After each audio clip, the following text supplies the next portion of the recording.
বৃদ্ধা মহিলা নাগরিক নয়, হিরণ চট্টোপাধ্যায় সচিব নাগরিক নন, মঙ্গল গ্রহ থেকে এসেছেন, ল্যান্ড করলেন সবই। সিভিক ভলেন্টিয়ার্সকে কেন ইউজ করা হবে যে একজনের বাড়িতে হানা দেওয়ার জন্য, এবং যার কোনো থানায় নথি থাকবে না, নথি নেই। এবং আমি কতগুলো কথা শুনছিলাম আমি এই পুলিশ অফিসারের, তিনি বলছিলেন যে অভিযোগ হচ্ছে চিটিং এর। আচ্ছা, চিটিং এর জন্য শাস্তি কতদিন? চিটিং এর জন্য শাস্তি হচ্ছে 1 বছর। সেটা একটা নন কগনিজেবল বেলেবল অফেন্স। যদি 7 বছরের নিচে কোনো অফেন্সে যদি শাস্তি হয় তাহলে আপনাকে 41 এর নোটিশ দিতে হবে। অর্ণেশ কুমার একদম প্রতিষ্ঠিত এবং লব্ধ প্রতিষ্ঠিত একটি জাজমেন্ট, এবং সকলে জানেন। এই যে ডিকে বাসু কোর্ট করছিলেন না, DK Basu versus state of West Bengal, Arnesh Kumar. আমি ভাবছি, আচ্ছা পুলিশকে কি মানে আইনের কোনো পার্ট দেওয়া হয় না? আচ্ছা, সিআরপিসিতে যে অ্যামেন্ডমেন্ট হয়ে 41A ঢুকেছে, এটা কি জানেন না পুলিশ অফিসাররা?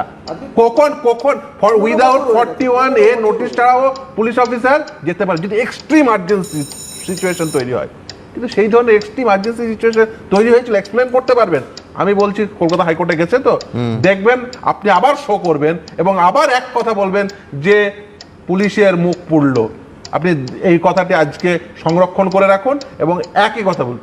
আচ্ছা, এদের যে এই যে সামান্যতম ন্যূনতম আইনি বোধ, এবং সব থেকে বড় কথা, ওই পুলিশ অফিসারকে দেখছিলাম, ডিকে বাসু অনেকদিন আগে জাজমেন্ট, এই ডিকে বাসু জাজমেন্ট অনেকদিন আগে সুপ্রিম কোর্ট প্রোনাউন্স করেছে।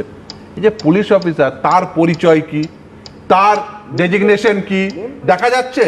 দেখা যাচ্ছে না। আচ্ছা, যদি এক্সট্রিম এমন যদি সিচুয়েশন হতো যে ভাবতাম যে না, আপনার পুলিশ অফিসারের পরিচয় রিভিল করলে যে সেই যে অপরাধটি ঘটেছে সেই অপরাধীকে ধরা সম্ভব হবে না, সেই ধরনের সিচুয়েশন ছিল না, তাহলে আপনি কেন পুলিশের পোশাকে আসেন? বাড়ির সামনে টি-শার্ট পরে দুটো হাত কোমরের মধ্যে নিয়ে কথা বলছেন।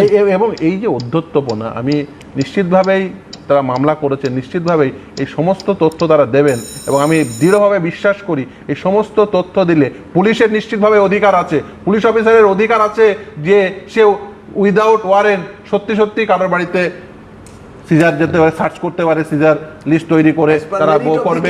এবং শুধু তাই না, পুলিশ উইদাউট ওয়ারেন্ট কাউকে অ্যারেস্টও করতে পারে যদি কগনিজেবল অফেন্স হয়।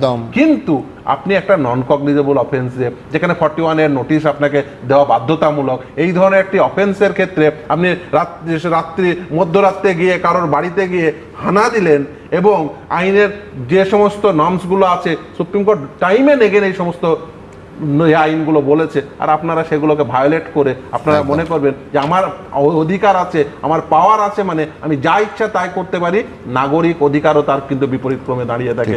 আপনাকে সেই নাগরিক অধিকারগুলোকেও কিন্তু সুরক্ষিত রাখা, সেটা কিন্তু পুলিশ অফিসারের দায়িত্ব।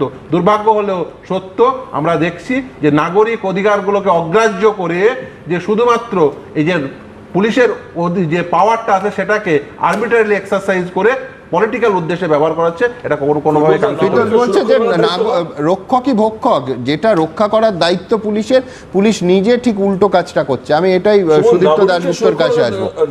নাগরিকদের সুরক্ষিত রাখার দায়িত্ব কার? রাত 3টের সময় বাড়িতে গিয়ে নাগরিকদের সুরক্ষা দিচ্ছে তো।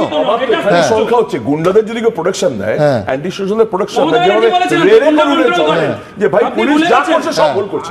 একটা কথা, নাগরিকের কথা ফিরোজ বললে তো, নাগরিকদের সুরক্ষা, ওই বৃদ্ধা মহিলা নাগরিক নয়, হিরণ চট্টোপাধ্যায় সচিব নাগরিক নন, মঙ্গল গ্রহ থেকে এসেছেন, ল্যান্ড করলেন সবই।